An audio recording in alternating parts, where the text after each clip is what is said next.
once you have your wonderful stock, you might want to remove some of the fat. Now, fat is an important element of your diet, but you just don't want too much. And you can buy lots of different kinds of fat separators. This one, for example, has a long spout where once you put in the broth and wait for a minute or two for the fat to rise to the top, it has a plug that keeps the liquid from going into the spout. We're going to do this quickly. If yours doesn't have a spout, you can either make one, this was a wine, and then you pour off the stock with the fat staying at the top. I'm going to pour it all back in.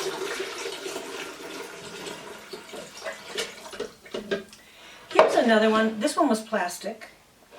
This one is glass, which is nice. It didn't come with the cork, but you can actually put your hand over the top to keep the liquid out of the spout so that the fat doesn't go into there.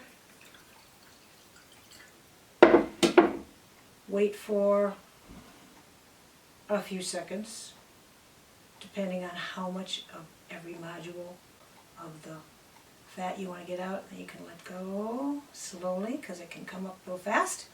And then you pour that out. My favorite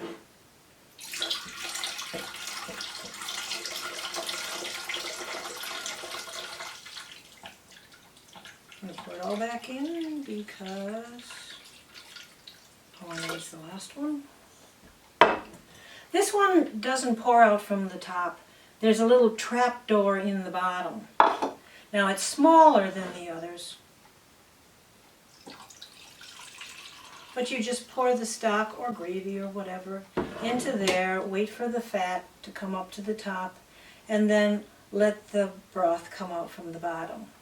So when would you want to bother with these? Well, let's say it's Thanksgiving and you want to make gravy out of the juice and you're not waiting another day. You want it right now. That's when these things come in handy. However, the easiest way of all is simply to chill the stock.